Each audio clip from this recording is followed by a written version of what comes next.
guys, ayan na naman tayo. So, may natira akong Slurpee dyan. So, yellow lang natira. So, yan.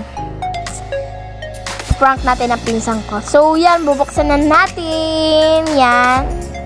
Hininto ko yung video na to kasi bubuksan nga natin. Hindi siya natin mabuksan. So, lalagyan ng water.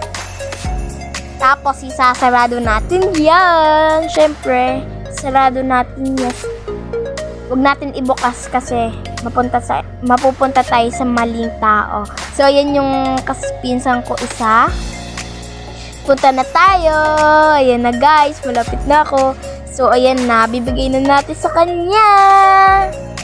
Ano kaya yung reaction niya? Ayan na nga. Akala ko siya mapaprank. Ako pala mapaprank. Masarapan niya guys. Ayan guys, tapos naglalaro lang siya dyan sa phone niya. Ayan. So, yun lang guys. See you in the next mini vlog. I love you all. Bye!